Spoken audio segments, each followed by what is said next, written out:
Hi, everyone. Good afternoon. Ambassador, thank you for having me and giving me this important podium. Such a difficult situation. I see lots of division and confusion, lots of hatred, lots of misinformation. And everybody speaks on behalf of the children and on behalf of the innocent. But I am not sure about their real intention. But today I can speak on the authority of a Palestinian child, someone who grew up in that culture. Hamas' first crime against children in the Palestinian societies is not arming them or encouraging them to carry suicide bombing attacks. It's the religious, ideological indoctrination that I had to go through.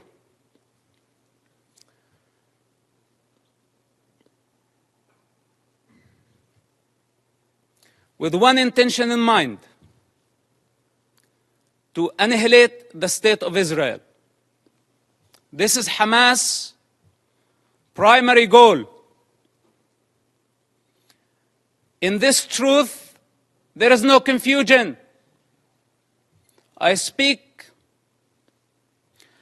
as first-hand witness on Hamas and their intention.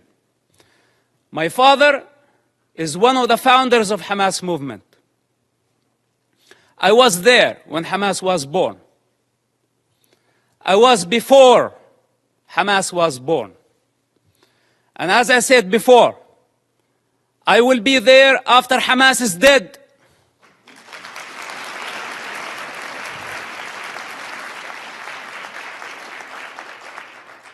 I am not a part of propaganda. I don't work for nobody. I only represent myself. And on this authority I speak. So don't be mistaken and take my words very carefully. Hamas is committing a crime against this generation and the next generations to come. So blaming Israel is not going to solve the problem. Imagine a 10-year-old child. When I disobeyed Hamas, I was tied up to a post and I was whipped by Hamas top leader. And I don't want to mention his name because he's not worthy.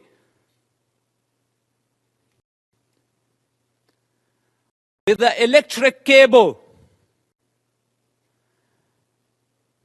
Every lash, I lost my breath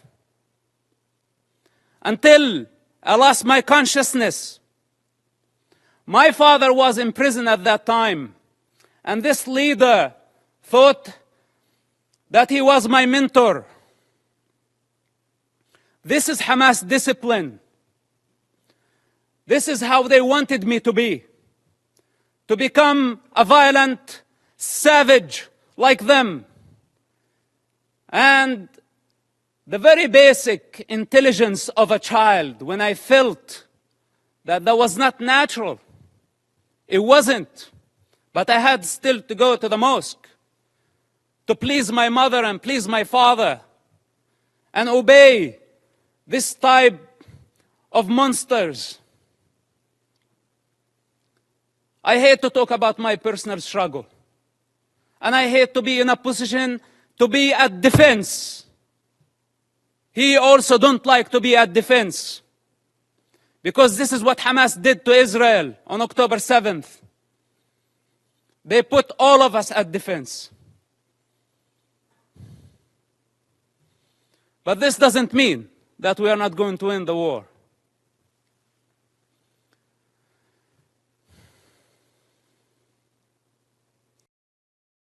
growing up in that society,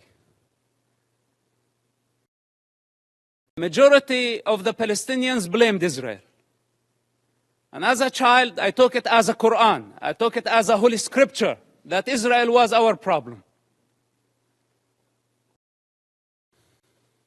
But then as I grew up, I start identifying the enemy within.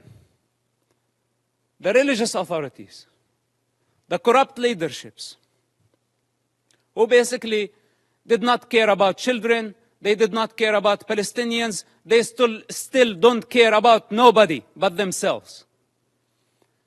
And the world has been empowering them against the prey, against the victims. This has to come to an end. Let's put my childhood on the side, because maybe a child does not see things for what they are. Maybe I was very bad. I misbehaved myself as a child to deserve to be beaten up again and again and again by Hamas leaders. And some people say, is it a personal problem? Well, it is a personal problem. Do you have any problem with me having Hamas problem as a personal problem? It is a personal problem. And I swear I will not die before I see Hamas dead. Can I make this a goal to my life?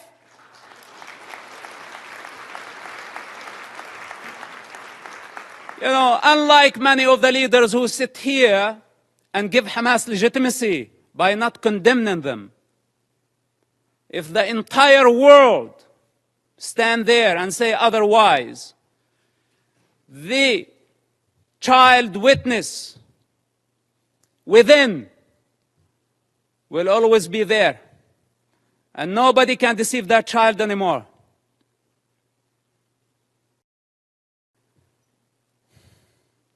Then, as I grew up, I become the Hamas or the Islamic student movement president in our town. And I became part of the movement.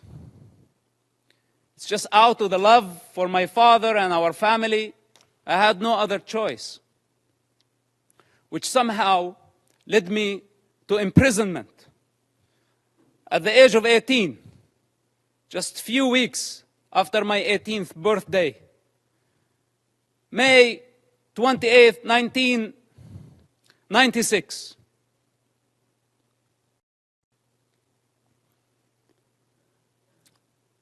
My problem was not Israel who arrested me during that experience. It was Hamas again, but this time with a lot more brutality, a lot more pain than the pain I experienced on a personal level. In prison, Hamas tortured and killed hundreds of Palestinian prisoners, Hamas members, because Hamas had suspicion that they were collaborating with the State of Israel. I spent 16 months in that first arrest among Hamas leaders. What was called Al-Majd, Hamas security wing, for those who don't know, this division of Hamas. This security wing, they brutally tortured people, putting needles under their fingernails, burning plastic on their bodies, putting off cigarettes in their skin. Screams of hundreds of prisoners over that period of time. How could I forget? And I don't wish for any of you to go through such experience, to realize what type of monster we are dealing with. It's unfortunate that my father helped establish such an organization. And I don't mean to dishonor him. I love my father and I will always do. I'm not here to dishonor my people. I love my people.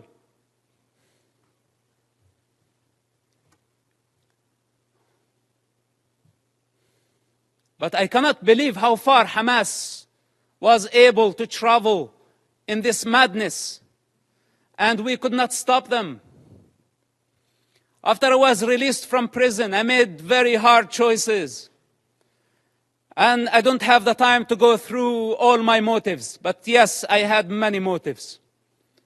Many motives to fight against Hamas, and I still do. And nobody can get in my way. Not even the United Nations.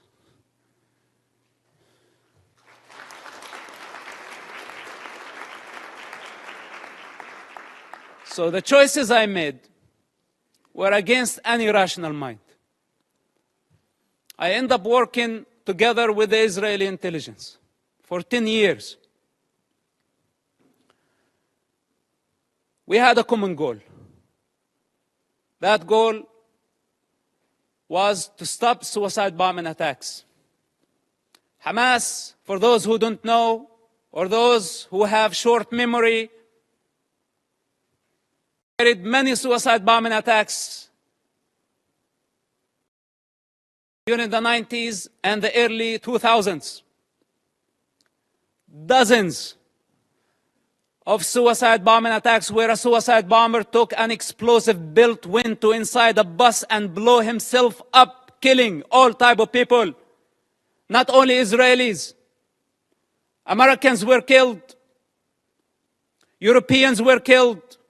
Other nationalities, including Israeli Arabs, including Muslims. Hamas did not differentiate. Take Hotel Park, for example. On a holiday, on the most sacred Jewish holiday, a suicide bomber go into the dinner, blow himself up, kill more than 30 people. Some Holocaust survivors died in that attack. Dolphinarium, some teenagers having fun at the beach. Hamas suicide bomber killed about 18 and wounded dozens. Look up, see how many buses. It did not stop there.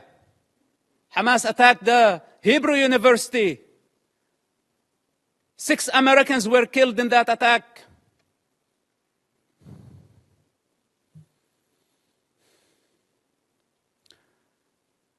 They targeted synagogues. They targeted everywhere. Knowing the Israeli retaliation, they invite violence. They love violence. Hamas, without chaos, cannot survive. It's their climate. This is where they thrive.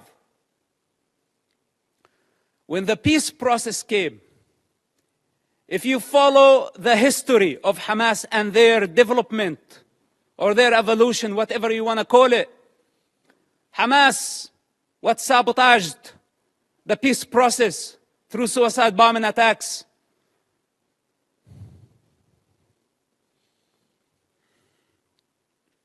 And they don't have a vision. That's the problem. Because nobody can satisfy their ambition when they are waging a holy war.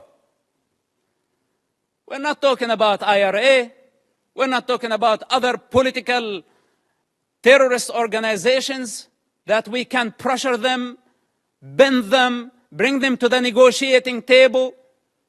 We are talking about a religious group that does not believe in political borders, that wants to annihilate an entire race in order to build an Islamic state. I don't know what else can be said about this group. And I don't know why it's not obvious to everybody that the United Nations fail to condemn them. Bunch of rapists. This is what they are. Lower than animal consciousness.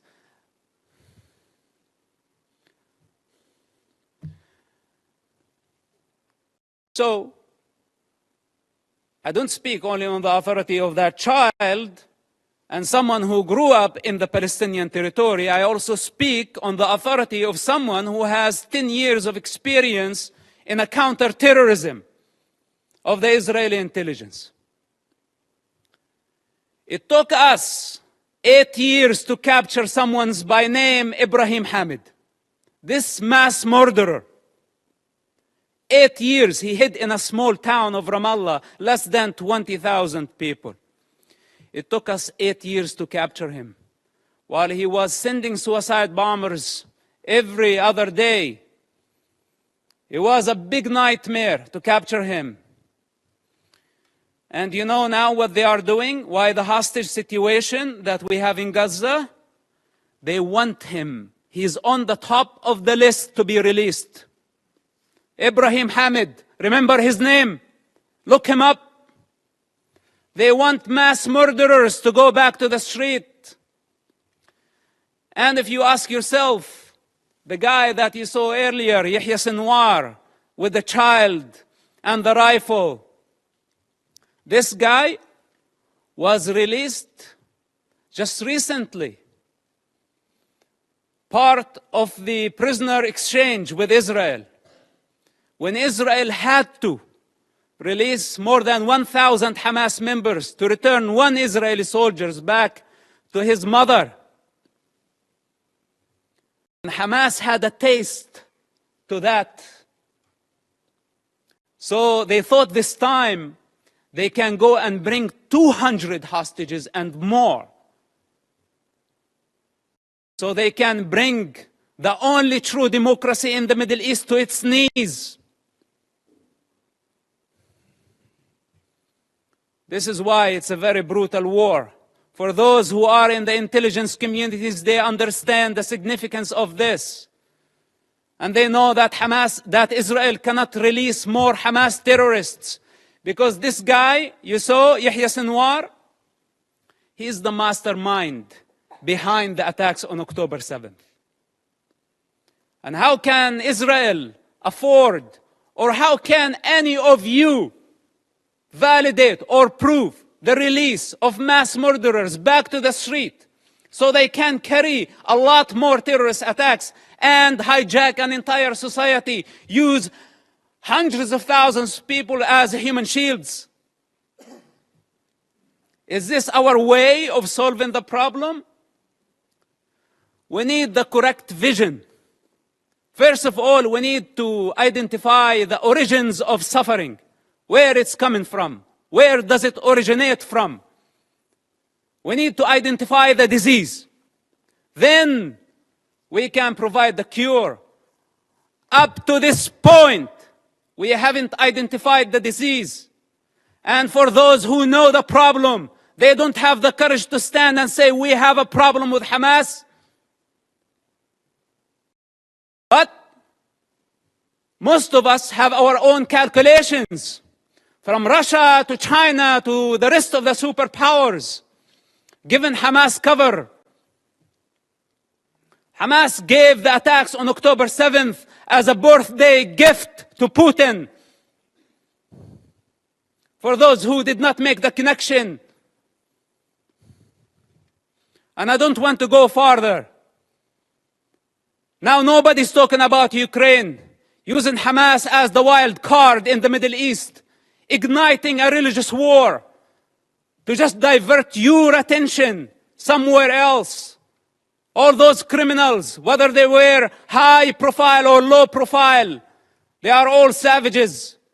They are all enemies of children and enemies of humanity. The United Nations and the rest of the international community have empowered con men who used what's so-called Palestinian cause to become richer. They were seeking power and wealth.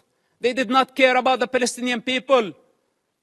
As the children of Gaza sink in despair and poverty, leaders of Hamas, along with their families and their entourage, enjoy the Four Seasons Hotel in Doha, Qatar.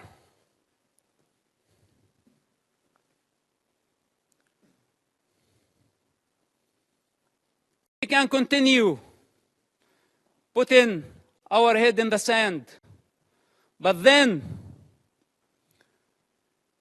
we have escaped our responsibility.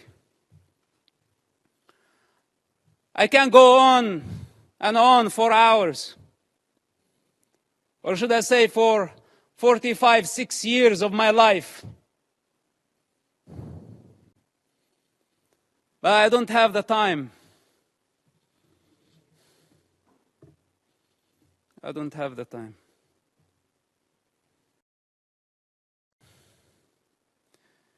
If we don't eradicate Hamas this war and this time, if we don't eradicate them, the next Gaza war is going to be deadlier. It's going to be much greater.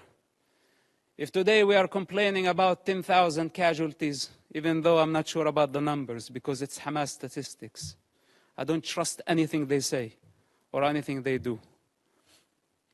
But even if it was true, it's actually a miracle that we have only this number. The next war, we will be talking about hundreds of thousands.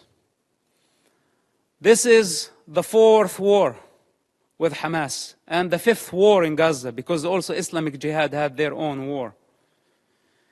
If we don't eradicate Hamas and other terrorist groups in Gaza this time and give Gaza back to the people of Gaza, we will give them legitimacy. We will show them that we are afraid. And tomorrow, they will come back with vengeance.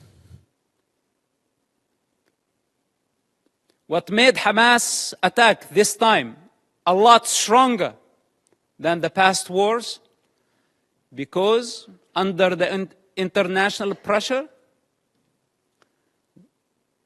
we had to negotiate with them. And we had to give them legitimacy. This is what encouraged them and gave them power. You know, Qatar, for example, it's a member of the United Nations, playing the mediator, etc. They could have fooled me. They are the ones hosting Hamas. They are the ones who have been funding Hamas.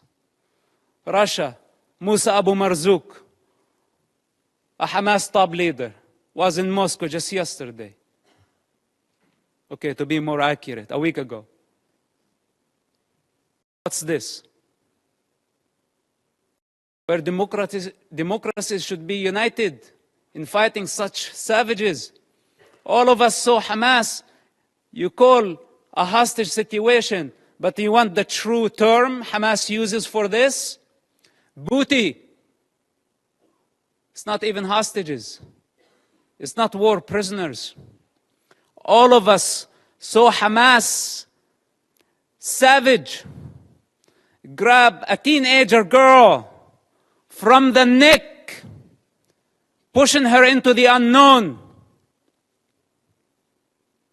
That's your very freedom. That girl represents your freedom.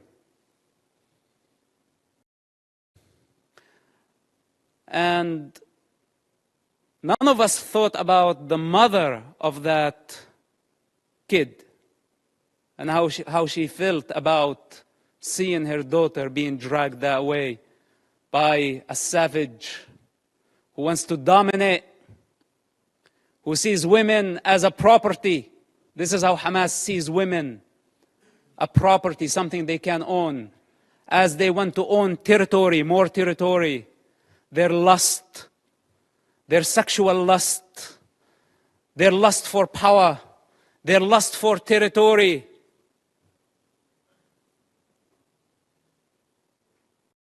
I had to die many times in order to transcend this mentality. So we are talking about a big problem. It's beyond Israel. And here is the danger. And with this, I will conclude. The danger if Israel fail their war in Gaza, which is a brutal war, Because if it was open war, Israel would annihilate Hamas in no time, matter of hours, let's say days. Hamas is finished. But since Hamas strategy, it's a strategic thing of Hamas to take human shields. This crime cannot be forgiven. None of us should forgive this crime. Gambling with children's blood for political gain, it doesn't get worse than this. So Israel now got stained by blood. This is what Hamas wanted to happen from day one. They wanted to sacrifice thousands of children so Israel can take the blame. Digging tunnels and bunkers under hospitals, schools, launching missiles. A Hamas misfire, how many people killed at a hospital, and they went so fast to blame Israel, and the rest of the world listened to them and listened to their propaganda. Nobody is concerned to check what is true and what is false. Whatever that serve our political and short-term interest, we go for it. Suicidal, not knowing that we are going against evolution. We are going against the collective consciousness of humanity. We're going against the interest of children, the defenseless children who has no one to speak on their behalf. They don't have the power to discern. And yes, they are dying. But who's causing all this death? Blame is the cheap way. It's the way of the coward. Those who have the courage, take responsibility. They don't blame.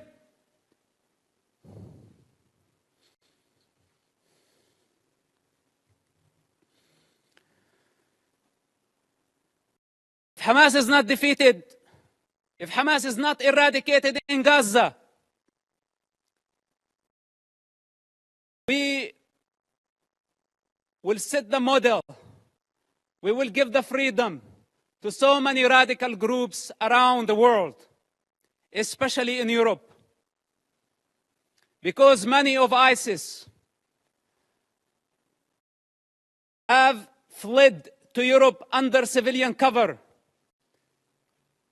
They are sleeping cells in Europe. And there is a migrant problem in Europe. And there is an Islamic problem in Europe. And this is just a warning. If you really care for the global security, and I speak as a person who was part of the counterterrorism effort against radical Islamists, if Hamas is not defeated in Gaza, it will inspire many groups around the globe.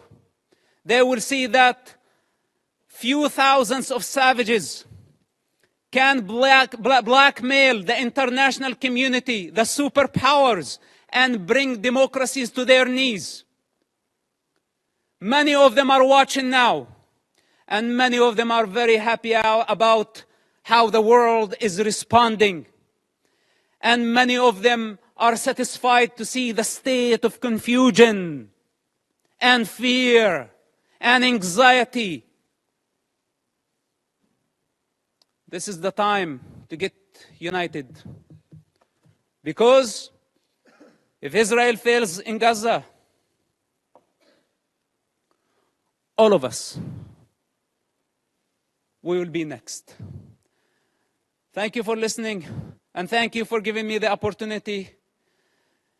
May God bless all of us and protect our children, not only the Palestinian children, but also the Israeli children. Bring the hostages back to their families. And may God bring peace to this divided world. Thank you very much for listening.